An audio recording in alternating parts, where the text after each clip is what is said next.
Grand lecteur des sites d'actualité, il vient nous voir chaque mois pour nous proposer sa revue de presse. Bonsoir Thomas Wiesel. Bonsoir Vincent, bonsoir à tous. Et on commence avec un voyage outre-Atlantique et un voyage dans le temps.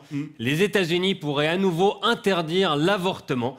Un document interne de la Cour suprême a fuité dans lequel on apprend que les juges seraient prêts à revenir en arrière sur cette loi. Et depuis, le débat fait rage dans le pays. Enfin, là-bas, il s'était jamais vraiment arrêté, le débat sur l'avortement.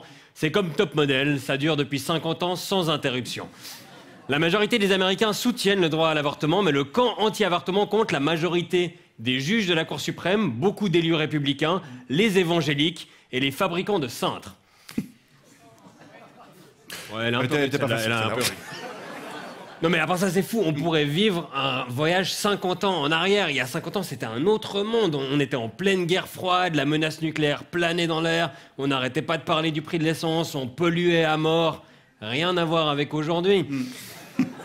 Concrètement, si la Cour suprême annule l'arrêt, 26 États vont immédiatement interdire l'avortement ou le restreindre, ceux en rouge sur la carte. Donc pour là-bas, le seul moyen d'avorter sera d'attendre que l'enfant grandisse, aille à l'école et se fasse abattre dans une fusillade. Oh, Thomas. Bon, vous avez quelque chose de plus léger, s'il vous plaît? Ouais, pas vraiment. États-Unis, toujours. En Virginie, le procès entre les ex-époux Johnny Depp et Amber Heard captive tous les jours des millions de personnes qui regardent les 8 heures d'audience diffusées en live sur Internet. Faut dire qu'en plus de notre fascination malsaine pour la vie des stars et de la gravité de certaines accusations, il y a aussi des détails incroyables. Johnny Depp aurait pissé dans le hall de la maison et Amber Heard aurait déféqué dans le lit après une dispute. Et ils discutent de tout ça en public au tribunal. D'ailleurs, je crois qu'on a une photo de leurs avocats. J'ai eu peur. Bon, après, c'est un peu facile de juger, mais qui n'a jamais posé une pêche dans le lit après une dispute? Franchement, ça fait du bien. Tous les couples sains se disputent, ça libère les tensions, puis à la fin, on chie sur les draps, puis on passe à autre chose. Non mais... Comme des adultes. Vous faites pas ça, Vincent, vous? Rarement. Enfin, non, j'ai pas encore vraiment essayé. Bah, vous devriez essayer. Ça permet de purger les mauvais esprits. On repart sur des bonnes bases. C'est du bouddhisme, je crois. C'est du bouddhisme, ok. Ouais, je crois bien. Bon, à part ça, en lisant les articles, je suis quand même tombé sur la photo de la grosse commission au milieu du lit. Qu'on ne va pas afficher. Il y a une photo. Ouais, je faisais un peu moins le malin quand j'ai vu. Hein. J'ai rien pu manger depuis hier, mais bon, je suis quand même obligé de vous la partager. Moi, je l'ai vu. Il faut que tout le monde la voie, mais je suis sympa. Je l'ai censuré un peu. Voilà. Amber Heard dit que c'était pas elle, mais un de ses chiens, tandis que Johnny Depp répond que c'était beaucoup trop gros pour sortir d'un Yorkshire. Tandis que moi, j'ai googlé comment provoquer une amnésie soudaine pour oublier ce que je viens de voir. Il y a aussi beaucoup de vidéos et d'audio, pas de cet événement, mais de disputes en général qui sont diffusées parce que leur mariage était tellement dysfonctionnel qu'ils avaient pris l'habitude de s'enregistrer les disputes comme s'ils savaient que ça allait finir au tribunal. Leur relation était tellement toxique que si on va avoir une petite chance de sauver la planète, le GIEC leur a interdit de se remettre ensemble. Le procès n'est pas vraiment terminé, mais sur Internet, l'énorme majorité des gens, et du côté de Johnny Depp, moi je me méfie. Parce que oui, il a l'air innocent, mais c'est un grand acteur. Quand tu arrives à rendre crédible un homme qui a le look du chanteur de Tokyo Hotel et des ciseaux à la place des mains, tu arrives à jouer le mec innocent au tribunal. Donc on ne sait pas encore qui va gagner dans cette histoire, mais on sait déjà qui a perdu. La femme de ménage de Johnny Depp, clairement.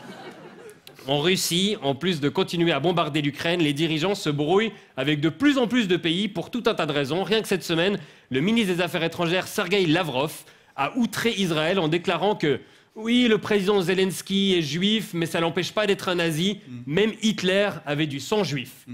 Bah alors je crois que sous les semelles de ses bottes, ça compte pas, si jamais. Le public est un peu chafouin aujourd'hui. C'est pas moi qui ai dit toutes ces choses. Mais les Russes ont un peu l'insulte de nazis facile ces derniers temps. Ils ont aussi traité les Suédois de nazis cette semaine dans une campagne d'affichage en utilisant des citations hors contexte de l'auteur de Fifi Brandacier ou du créateur d'IKEA. Et figurez-vous que dans le cas du créateur d'IKEA, apparemment, c'est vrai. Celui qui habite à Épalinges, là, c'était un nazi dans sa jeunesse. Moi, je savais pas, mais en réfléchissant, c'est assez logique. Essayer de monter un meuble IKEA sans avoir envie de commettre un génocide, c'est pas facile, vous verrez.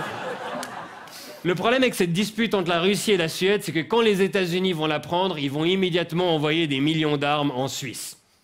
D'ailleurs, c'est pas des armes qui sont arrivées en Suisse cette semaine, mais une demi-tonne de cocaïne livrée directement à l'usine Nespresso de Romont. La police fribourgeoise a découvert plus de 500 kilos de cocaïne pure à 80% dans un camion censé livrer du café. Et en apprenant la nouvelle, Bernard Nico s'est immédiatement fait installer une machine Nespresso au bureau.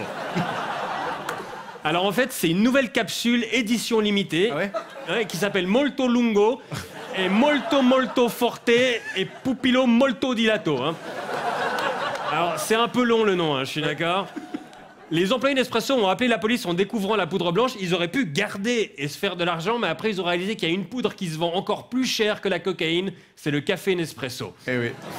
Il y a quand même quelqu'un qui a égaré 50 millions de francs de cocaïne qui sont maintenant en possession de la police cantonale fribourgeoise. Ça veut dire que quelque part en Amérique du Sud, il y a un baron de cartel qui est en train de dire à ses lieutenants « Donde está la cocaïna ?» et qui est l'adjudant Jean-Paul Romanence. Et pour terminer, puisqu'on parle de chats dans cette émission, dans la ville de Gland, la surpopulation des chats inquiète les élus locaux qui ont pris des mesures pour les stériliser. En d'autres mots, Gland se plaint d'avoir trop de chattes. C'est tout, c'était vraiment juste... Non, bravo. Non mais je suis content. C'est très élégant pour terminer. Merci beaucoup Thomas Wiesel, c'était votre revue de presse et à tout bientôt.